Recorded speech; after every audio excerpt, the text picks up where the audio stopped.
देखा बबनी, तहार कुछ दिन में बियाह होखे वाला बा। अब ऐसन बिना कहले सुनले कहीं मत जावा कैली। कौनो शहर अकेले लड़की खातिर सुरक्षित नहीं खे। अरे नीमन लोग के साथ भी बेजाय लोग भी घात लगा के बैठल रहने। आई बताओ बबनी, अगर तोहरा के कुछ हो जाता तो हम तो समाज के सामने मुंह ना दिखाई थी ना। ए बेटी, अब तू सियान भैलू। अरे लोग लाज के तनी ख्याल रखे की चाहिए ना बबनी तोहरा के।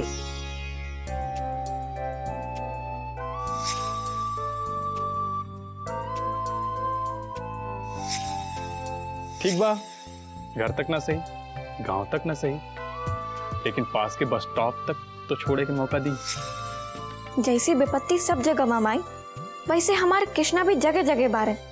और जहाँ कृष्णा स्वयं रहेले वहाँ विपत्ति खातिर कौनो जगह ना बचेला माई। मानाला कि शहर में बहुत बुरा लोग बा, लेकिन निम्न लोग की भी कौनो कमी नहीं की।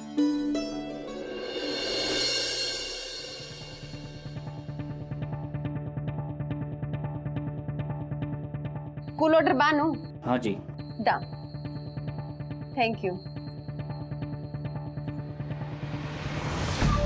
आज सब चख के उड़ाई रूबी के हाथ के बनल स्वादिष्ट खाना। बाबूजी जरा धीरे चलो।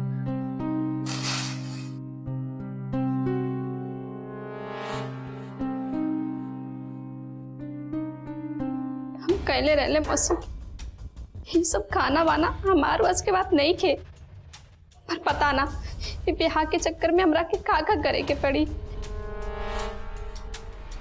और ऊपर से लड़की टुकुर टुकुर देखती है हमरा के, आखिर के पिपनी तकनी के रहते कर।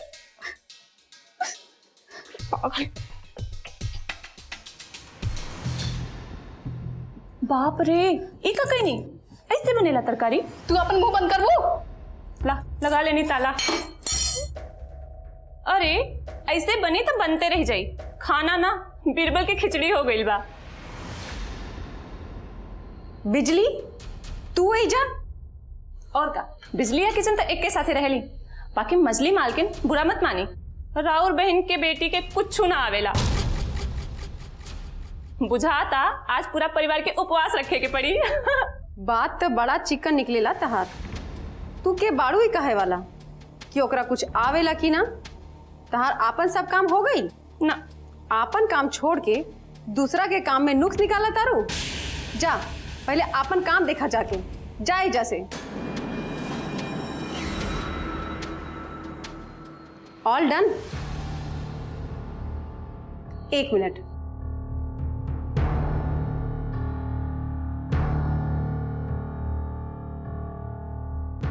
ई देखा, इतना मंगवा देले बानी कि सब मन भर के खाई तब वो ना घटी। चला सबसे पहले एक एक कटोरी में निकाल लिहल जाओ। सावधानी से सब कंटेनर लुका दिया, केहू के पता ना चले के चाहिए।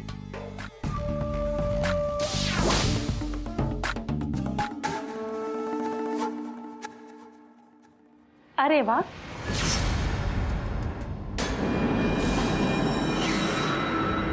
बहुत जल्दी हो गई तार खाना। हम तो ये सोच के आई रहनी कि कहीं हमार मदद की जरूरत होगी था। अरे ना दीदी, आपके मदद के जरूरत नहीं खे, शौक से करतिया, ओकरा के करे दी।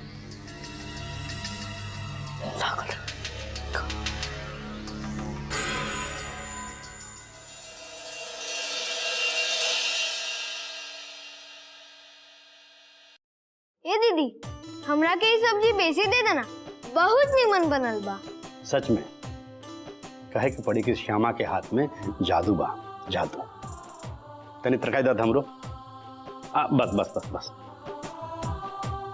भोजन के संबंध खाली पेट भरे से नहीं खे, आत्मा तृप्त होके के चाहिए। और ई भइल बा आत्मा तृप्त करे वाला भोजन। देखिए, श्यामा के ससुराल के लोग भी यह बात कही।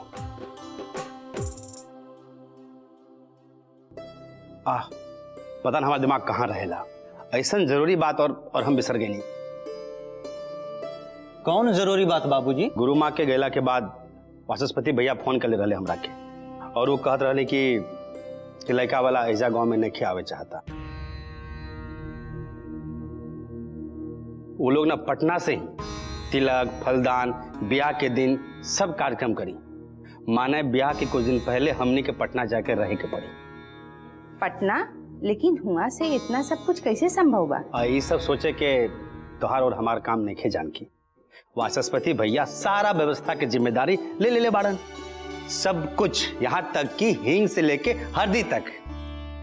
अपन गांव समाज, भाई पटीदार, कुल देवी देवता के छोड़ के पटना में ना जीना हमार मन नहीं मानत। ओहो, मन ना माने के कौन बात बा? अरे आजकल तो यह चलन बा। अब लड़का और लड़की वाला मिलके शहर में ब्याह कर लेन। अब भाई जैसन देश वैसन भेष बनावे के पड़ी ना, हैं?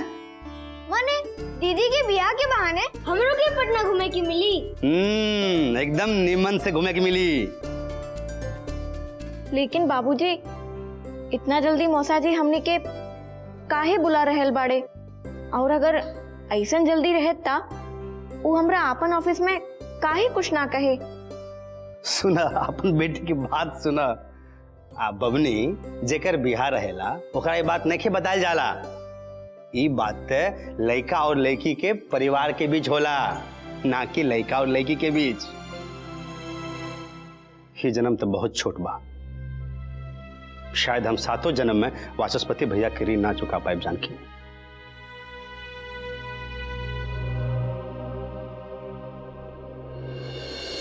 बाबूजी खाना तैयार हो गई बा, चली। खाना तैयार हो गई? अरे न छोंक सुनाई देलक न धोंक लागल।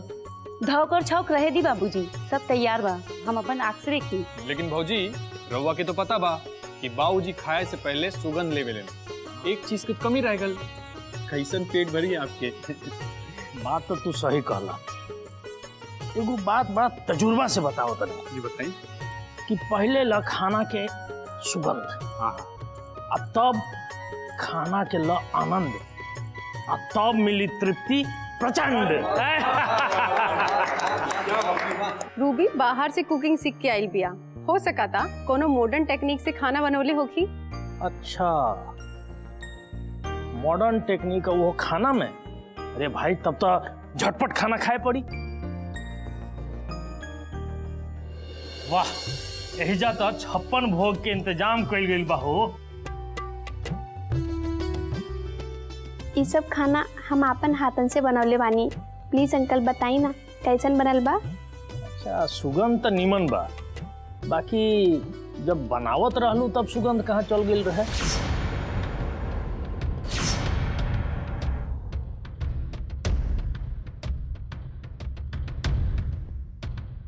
खैर, अब सुगंध के समय बीत गइल, अब तो स्वाद लेवे के समय आ गइल बा।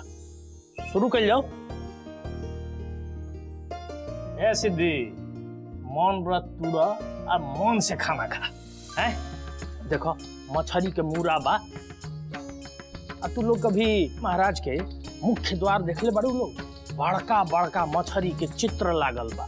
माने वो मैथिल नहीं खे हुजूर, जे मछली से रहे दूर।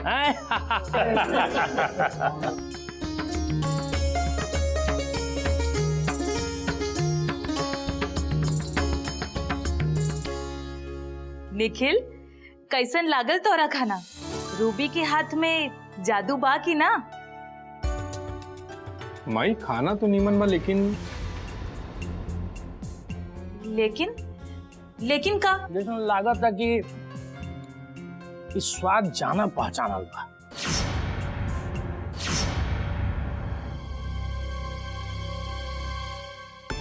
स्वाद जानल पहचानल बुझाता, एकर का मतलब बा? मतलब हमनी के एगो रेस्टोरेंट में जात रहनी जा, ओइजा के स्वाद लाग रहल बा।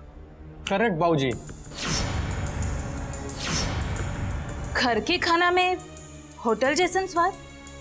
का हो रूबी, कोनो नया मसाला इस्तेमाल कैले बाड़ू का? मछली में तो सरसों ही पड़ल रहे ना? वाह रूबी, हमरा तो अंदाजा भी ना रहे कि तोहरा हाथ में इतना सफाई बा, कि तोहरा हाथ के खाना की तुलना सब लोग अपने फेवरेट रेस्टोरेंट से करता। सच कहीं तो तोहरा हाथ में जादू बा, ई आज बुझा गई। बड़ी मालकिन देखी तनी, कितना बार कहले रही कि गार्डन में आलतू फालतू कूड़ा करकट मत फेंकी हालो, लेकिन हमार बात काहे माने के हो? का हो गइल बा बिजली? तहार जबान कुछ ज्यादा तेज नहीं के चलत आजकल? आज सवेरे ही सारा गार्डन साफ कर ले रही, अब जाके देखा तानी तो खाना के डब्बा यह फेंकल बा।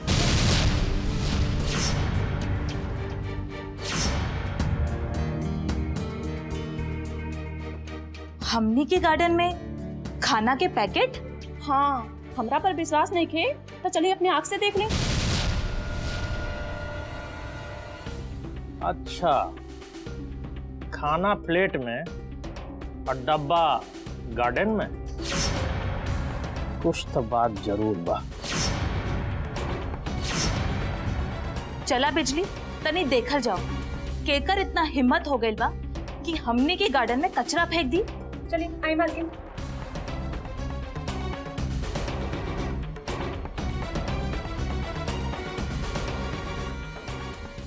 आई मालकिन, आई खुदे देख ली। अब विश्वास भेज ना हमरा पर। और धो लेती ना तो यही मसल देती ससुरा के। बिजली, इस सब 2 मिनट में साफ हो जाए के चाहिए। तू लोग के इतना धड़फड़ी में ई खातिर बोलेनी है कि मिसेज झा प्रत्येक शनिचर के दुर्गा माई के मंदिर जाली पूजा करे। शनिचर माने तो बिहाने पूजा करे के बा ना? आदेश करी सर, का करे के बा? करे के इतने बा चुन चुन कि तरह के मोनाली के लेके मिसेज झा के मंदिर पहुंचे से पहले वहां उपस्थित हो जाए के। एंड मिस मोनाली, आपके ऐसे सज धज के वहां उपस्थित रहे के चाहिए कि मिसेज झा के एक आंख दुर्गा माई पर और एक आंख आप पर रहे के चाहिए। ध्यान रखिए चुन चुन। आदेश सर। कोई भूल चूक नहीं के होए के चाहिए। चूक के जगह वो मंदिर में एकदम में ना सर। गुड। पूजा के बाद मिसेज झा गरीब दुखिया में दान पुण्य करेली। मोनाली, ई बात सबसे महत्वपूर्ण समय। इस समय में आपके वहां उपस्थित रहे के बा। ओकर बाद का करे के बा ई भी हम समझा देता नहीं।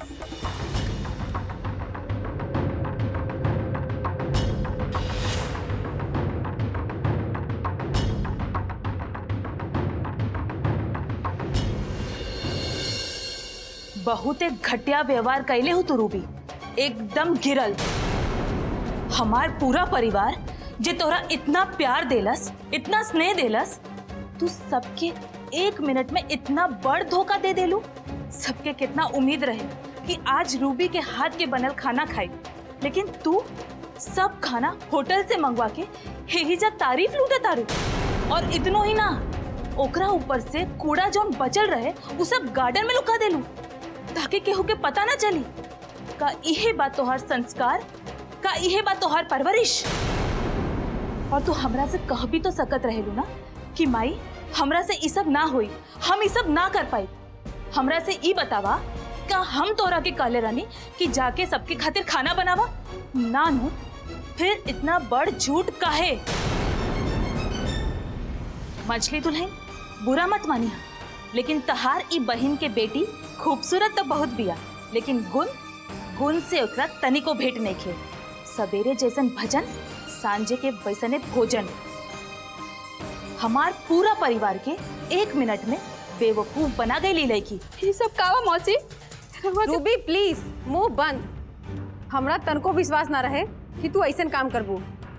ठीक बा, सब लोग तहरा के पसंद कैले, तू सबके खुश करे खातिर खूब प्रयास कैलू, पर एगो झूठ के सहारा लेके ना। रूबी, तू ही नीमन नहीं खे कैलू। झूठ, वो इतना बड़का झूठ। लेकिन मौसी, इमे हमार का दोष बा? रूबी बस मुंह बंद करा, ताला लगावा अपने मुंह पर। देखा मछली दुल्हन, झूठ से हम वैसे ही कोसों दूर रहेंगे, और ई का कहनी उहे परोस देनी सबके थाली में। अब निमन इहे होई कि कल सवेरा होते ही एकरा अपन घर वापस भेज दिया जाए।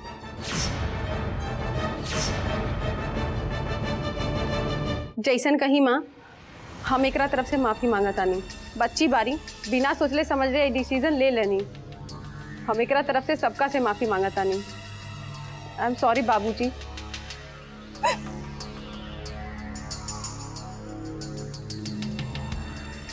आई एम सॉरी माँ, हम ओकरा के समझा दे। हम सवेरे सवेरे ओकरा के यहाँ से भेज दे। माटी डाला अभी बात पर। अरे भाऊजी, कबहू ना झूठ में भी फायदा हो जाला। देखा, खाना अपने आप चल के आ गई अपना फेवरेट रेस्टोरेंट से। हाँ, सही बात बा, सही कहला।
कहाँ हो गई बाबू? मन ठीक नहीं के दीदी। ऐसन का भइल? तहर बिया हो जाई तो चल जाइबू। लेकिन अभी तक देरी बाना, अभी तक हम एजे बानी, तब काहे मन छोटा कर ले बेला? माँ बाबूजी चाहेलन तहार बिया जल्दी हो जाए, पर हमार मन कहा था जितने देरी से हुई उतने अच्छा हुई। ए दीदी, तहार बिया हो जाए तो ससुराली चल जाइबू। हमरा बहुत दिक्कत हुई दीदी।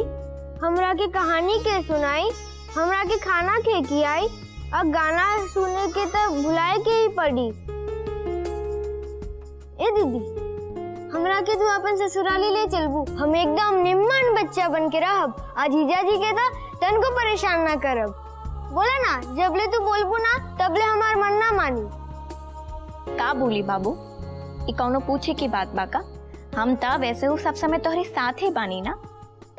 हमार देह यहाँ न रही, लेकिन मन और प्राण कहीं ना जाए। वो तो तोहरा में बसेला, फिर कैसे चली जाई? श्यामा के गईले के बाद सबसे ज्यादा दुख हमरे बाबू के होई। अकेला होई के रह जाई हमार लल्ला। चला, ये सब के बारे में सोच के अपना मन ना खराब करेगी, ठीक बा? का होता तनी हमो के बतावा। खाना दाना कहानी का दीदिये से सुनबा?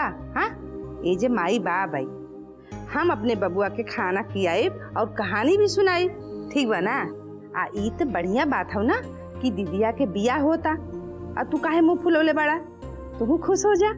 हाँ, ए बाबू जा खेलिया बा, ठीक बा? हाँ? जा। माई, हाँ, एक बात हमरा के बहुत तकलीफ दे रहल बा। कैसन तकलीफ बिटिया?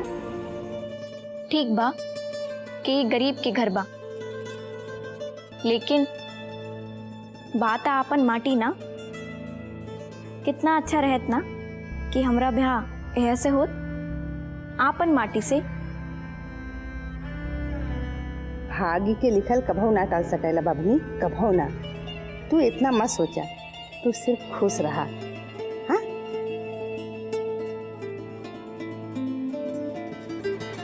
लड़का वाला ऐसा गांव में नहीं आवे चाहता। वो लोग ना पटना से ही तिलक फलदान ब्याह के दिन सब कार्यक्रम करी। माने ब्याह के कुछ दिन पहले हमने के पटना जाकर रहे के पड़ी। ई भाग्य के लेख बा कि हमनी मौसा जी के मर्जी के गुलाम बुझात नहीं खे। गुलाम बारू श्यामा, तू तू अतार मर्जी दोनों, तू हमार प्रतिशोध के और हम अपन क्रोध के, जे बदल दी लिखल भाग के लकीर, ओकरे नाम बा वाचस्पति मिसिर।